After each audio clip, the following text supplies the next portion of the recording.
ആ ഒരു ക്രിസ്പിനെസ് നിങ്ങൾ കടിച്ചപ്പോഴത്തേക്കും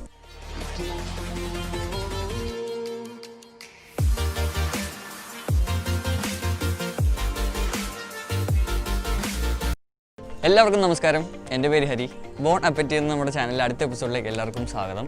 അപ്പോൾ നമ്മുടെ ഒരു സബ്സ്ക്രൈബർ 2-3 വീഡിയോ ആയിട്ട് കമൻറ്റ് സെക്ഷനിൽ കമൻറ്റ് ചെയ്യണം, ബ്രോ ലേസിൻ്റെ റെസിപ്പി ഉണ്ടാക്കുക, എന്താ പറയുക ഓറഞ്ച് ലേസിൻ്റെ റെസിപ്പി ഉണ്ടാക്കുക ബ്രോ എന്ന് പറഞ്ഞ് 2-3 എന്താ പറയുക വീഡിയോ ആയിട്ട് കമൻറ്റ് ചെയ്യുകയാണ്. അപ്പോൾ ഞാൻ ഫുള്ളി അതായത് നമ്മുടെ സബ്സ്ക്രൈബറിന് റിപ്ലൈ ഒക്കെ കൊടുത്തായിരുന്നു, എന്തായാലും ചെയ്യാൻ ബ്രോ എന്ന് പറഞ്ഞു. അപ്പം ഇന്നത്തെ ലേസിൻ്റെ വീഡിയോ ആ ഒരു സബ്സ്ക്രൈബറിനാണ് ഫുള്ളി ആയിട്ട് നമ്മൾ ഡെഡിക്കേറ്റ് ചെയ്യാൻ പോകുന്നത്. അപ്പം വേറൊരു സന്തോഷ വാർത്തയിൽ നിന്ന് നമ്മൾ 50,000 സബ്സ്ക്രൈബർ ആയിരിക്കുകയാണ്. നമ്മുടെ ഫാമിലി 50,000 സ്ട്രോങ് ആണ്.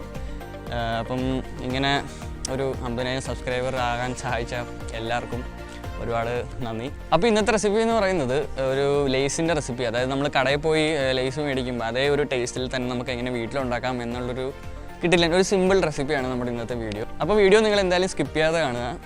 വീഡിയോ ഇഷ്ടപ്പെട്ട് കഴിഞ്ഞാൽ ലൈക്ക് ചെയ്യുക, കമൻറ്റ് ചെയ്യുക, നിങ്ങളുടെ അഭിപ്രായങ്ങളെല്ലാം കമൻറ്റ് ബോക്സിൽ രേഖപ്പെടുത്തുക. അതുപോലെ തന്നെ സബ്സ്ക്രൈബ് ചെയ്യാതെയാണ് നമ്മുടെ വീഡിയോ കാണുന്നുണ്ടെങ്കിൽ താഴെ ഒരു സബ്സ്ക്രൈബ് എന്നുള്ളൊരു ബട്ടൺ ഉണ്ട് റെഡ് കളറിൽ, അത് അമർത്തിയാൽ മതി. അതുപോലെ ബെല്ലൈക്കൺ പ്രസ് ചെയ്തിട്ട് ഓൾ എന്നൊരു ഓപ്ഷൻ കൊടുക്കുകയാണെങ്കിൽ ഞാൻ വീഡിയോ അപ്ലോഡ് ചെയ്യുമ്പോൾ നിങ്ങൾക്ക് നോട്ടിഫിക്കേഷൻ ആയിട്ട് വരുന്നതാണ്.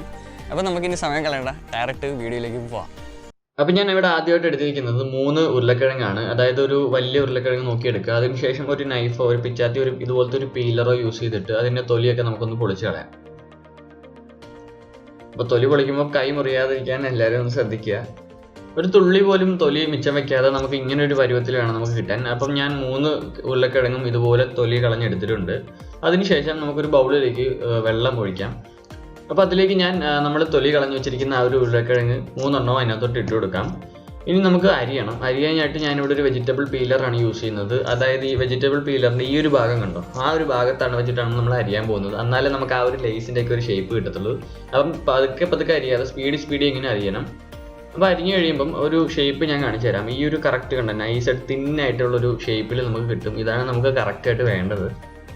അപ്പോൾ അതുപോലെ ഞാൻ ബാക്കിയുള്ള കിഴങ്ങും ഇതുപോലെ അരിഞ്ഞു വെച്ചിട്ടുണ്ട് ആ ഒരു ഷേപ്പിൽ. നമുക്ക് ഇനി ഒരു അരമണിക്കൂർ ഇതിൻ്റെ റെസ്റ്റ് ചെയ്ത് വെക്കാം. ആ ഒരു സ്റ്റാർച്ചൊക്കെ നമുക്ക് അതിനകത്ത് നിന്ന് ഇറങ്ങി പോകാനാണ് നമ്മൾ വയ്ക്കുന്നത്. അപ്പോൾ നമുക്ക് ആ ഒരു സമയത്ത് ഞാൻ ഒരു ചെറിയൊരു മസാല പ്രിപ്പയർ ചെയ്തെടുക്കുന്നുണ്ട്. അതിനായിട്ട് ഒരു ചെറിയ മിക്സർ ജാറിലേക്ക് ഒരു തക്കാളി 4ആയിട്ട് മുറിച്ചിടുക, ഒരു വലിയ തക്കാളി എടുക്കുക. അതിനുശേഷം ഇഞ്ചി വെളുത്തുള്ളി പേസ്റ്റ് ഇടുക. ഇഞ്ചി വെളുത്തുള്ളി പേസ്റ്റ് ഇട്ടില്ലെങ്കിൽ ഒരു 4 വെളുത്തുള്ളിയും ഒരു കഷ്ണം ഇഞ്ചിയും അതിനകത്തോട്ട് ചേർത്താൽ മതി. അതിനുശേഷം ഗരം മസാല ഒരു ടേബിൾ സ്പൂൺ ചേർത്ത് കൊടുക്കുക.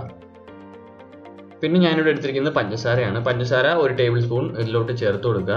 അതിനുശേഷം കുറച്ച് വെള്ളം ഒഴിക്കാം, ആ ഒരു പേസ്റ്റ് പോലെ പരുവത്തിൽ കിട്ടാനാണ്. അതിനുശേഷം മുളക് പൊടി ഒരു ടേബിൾ സ്പൂൺ ചേർക്കുക. പിന്നെ ഒരു 1/2 ടേബിൾ സ്പൂൺ ഉപ്പും കൂടി ചേർത്ത് കൊടുക്കുക. എന്നിട്ട് ഇനി നമുക്ക് വേണ്ടതെന്ന് വെച്ചാൽ നമുക്ക് നന്നായിട്ടൊന്ന് മിക്സ് ചെയ്തെടുക്കണം. അപ്പോൾ ഞാനിവിടെ മിക്സ് ചെയ്തെടുത്തിട്ടുണ്ട്. കറക്റ്റ് ഒരു പേസ്റ്റ് പോലത്തെ പരുവത്തിലാണ് നമുക്ക് കിട്ടിയിരിക്കുന്നത്. അപ്പം നമ്മൾ നേരത്തെ അരിഞ്ഞു വെച്ചിരിക്കുന്ന ആ ഒരു ഉരുളക്കിഴങ്ങിൻ്റെ ആ ഒരു വെള്ളമൊക്കെ കളഞ്ഞ് ഞാനിവിടെ എടുത്തിട്ടുണ്ട്. അപ്പോൾ നമ്മൾ നേരത്തെ ചേർത്ത് വെച്ചിരിക്കുന്ന മസാല നമുക്ക് ഈ ഒരു ലേസിനകത്തോട്ട് ചേർത്ത് കൊടുക്കാം. അതിനുശേഷം ഒരു 1/2 കപ്പോ ഒരു 1/4 കപ്പോ വെള്ളം ചേർത്ത് കൊടുത്തതിന് ശേഷം നമുക്ക് കൈ വെച്ച് നന്നായിട്ടൊന്ന് ഇളക്കി കൊടുക്കാം.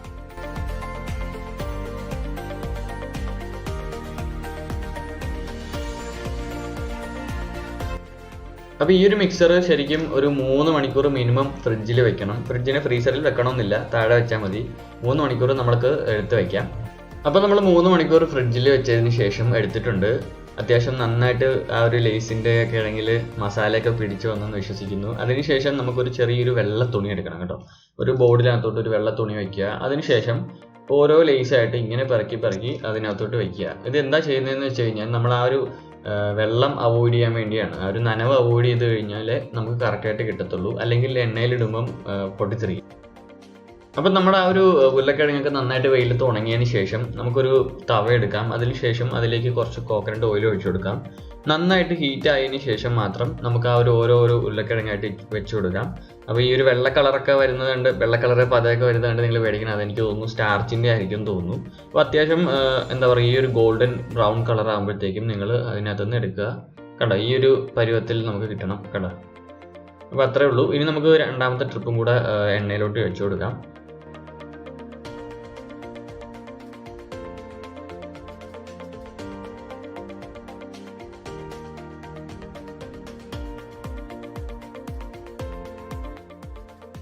അപ്പം നമ്മുടെ ലേസ് ഇവിടെ ഏതാണ്ട് റെഡി ആയിട്ടുണ്ട്. ഇനി ചെറിയൊരു ലാസ്റ്റ് ഒരു ഗാർണിഷിങ് പരിപാടി മാത്രമേ ഉള്ളൂ. അപ്പോൾ ഏതാണ്ട് കടയിൽ മേടിക്കുന്ന ആ ഒരു പരുവത്തിൽ കിട്ടിയിട്ടുണ്ട് അല്ലേ ഫ്രണ്ട്സ്? ഞാൻ കറക്റ്റായിട്ട് ഞാൻ ഇതുവരെ ഉണ്ടാക്കിയിട്ടില്ല ലേസ്, ആദ്യമായിട്ടാണ് ഉണ്ടാക്കുന്നത്. കണ്ട കറക്റ്റ് ആ ഒരു പരുവത്തിൽ കിട്ടിയിട്ടുണ്ടെന്ന് തോന്നുന്നു. നമുക്ക് അതിനുശേഷം ചാറ്റ് മസാല എടുക്കാം. ചാറ്റ് മസാല ഒട്ടുമിക്ക സൂപ്പർ മാർക്കറ്റിലും ഒക്കെ മേടിക്കാൻ കിട്ടുന്ന ഒരു സംഭവമാണ്, ഒരു മസാലയാണ്. അത് കുറച്ച് ആഡ് ചെയ്ത് കൊടുത്തതിന് ശേഷം നമുക്കിനി ഉപ്പ് വേണം. ഉപ്പും നമുക്ക് ടേസ്റ്റിനനുസരിച്ച് ഉപ്പ് ഒന്ന് സ്പ്രിങ്കിൾ ചെയ്ത് കൊടുക്കുക. അപ്പോൾ നമുക്കിനി കൈ കൊണ്ട് നന്നായിട്ട് ഇളക്കി കൊടുക്കാം. ആ ഒരു മസാലയും ഉപ്പൊക്കെ കറക്റ്റായിട്ട് പിടിച്ചു എന്ന് ഉറപ്പ് വരുത്താം. ഇനി ചെറിയൊരു പിള്ളേരെ പറ്റിക്കാൻ ഒരു സംഭവം പറഞ്ഞുതരാം. ഒരു മാഡാങ്കിൾസിൻ്റെ ഒരു പാരലൈസിൻ്റെ ലേസോ ചെറിയൊരു കവർ എടുത്തതിന് ശേഷം ഈ ഒരു സാധനം കൊടുത്തു കഴിഞ്ഞാൽ പിള്ളേർക്ക് തിരിച്ചറിയാൻ പോലും പറ്റത്തില്ല ആ ഒരു ലേസാണോ ഇതാണോ എന്ന് ഡിഫറൻഷിയേറ്റ് ചെയ്യാൻ പറ്റത്തില്ല. അപ്പോൾ നമ്മുടെ ലേസിൻ്റെ റെസിപ്പി ഇവിടെ അടിപൊളിയായിട്ട് റെഡി ആയിട്ടുണ്ട്. നമ്മൾ വീട്ടിലുണ്ടാക്കിയതുകൊണ്ട് അതിൻ്റേതായിട്ടുള്ള കുറച്ച് പോരായ്മകളൊക്കെ ഉണ്ടാവും. അപ്പോൾ കടയിലെ അതേ കളറും ടെക്സ്ചറും നമുക്ക് കിട്ടത്തില്ലെങ്കിലും ആ ഒരു ടേസ്റ്റ് ചെറുതായിട്ടൊരു മാച്ചിങ് ടേസ്റ്റാണ്. അപ്പോൾ ഞാൻ കഴിച്ച് നോക്കിയതിന് ശേഷം നിങ്ങളോട് ഫീഡ്ബാക്ക് പറയാം. അപ്പോൾ ഞാനിവിടെ 2 ലേസ് എടുക്കുന്നുണ്ട്, നമുക്കൊന്ന് തിന്ന് നോക്കാം. ക്രിസ്പിനെസ്സും ഉണ്ടോ, ആ ഒരു ക്രിസ്പിനെസ് നിങ്ങൾ കടിച്ചപ്പോഴത്തേക്കും സംഭവം കൊള്ളാം, അടിപൊളി. നമ്മുടെ ചാറ്റ് മസാലയും ആ ഒരു ഉപ്പൊക്കെ ഇട്ടതിന് ശേഷം നല്ല പരുവത്തിൽ കിട്ടിയിട്ടുണ്ട്. പിള്ളേർക്കൊക്കെ ഇത് ലേസിൻ്റെ പാക്കറ്റിൽ ഇട്ട് കൊടുത്തു കഴിഞ്ഞാൽ പിള്ളേരെ അറിയത്തോലും ഇല്ല, പിള്ളേരെ പറ്റിക്കാൻ എളുപ്പമാണ്. അതുകൊണ്ട് എന്തായാലും കൊള്ളാം, അടിപൊളിയായിട്ടുണ്ട്, നല്ല ക്രിസ്പായിട്ടുണ്ട് വരുന്നുണ്ട്. കാരണം നമ്മൾ ആ ഒരു തിൻ ലെയർ ആയിട്ടുള്ള പൊട്ടാറ്റോ ഫ്രൈ ചെയ്യുമ്പം കുറച്ച് നേരം തന്നെ ഫ്രൈ ചെയ്താൽ മതി, അടിപൊളിയായിട്ട് ക്രിസ്പായിട്ട് വരും. അപ്പോൾ നിങ്ങൾ ഈ ഒരു റെസിപ്പി എന്തായാലും വീട്ടിൽ ട്രൈ ചെയ്ത് നോക്കുക. കമൻറ്റ് സെക്ഷനിൽ തന്നെ നിങ്ങളുടെ ഫീഡ്ബാക്ക് അറിയിക്കുക. അപ്പോൾ ഇന്നത്തെ നമ്മുടെ ലേസിൻ്റെ റെസിപ്പി ഇത്രയേ ഉള്ളൂ, വൈൻഡപ്പ് ചെയ്യാൻ സമയമായി. അപ്പോൾ ഇനി അടുത്തൊരു അടിപൊളി വീഡിയോ ആയിട്ട് കാണുന്നവരെ എല്ലാവർക്കും ബൈ ബൈ.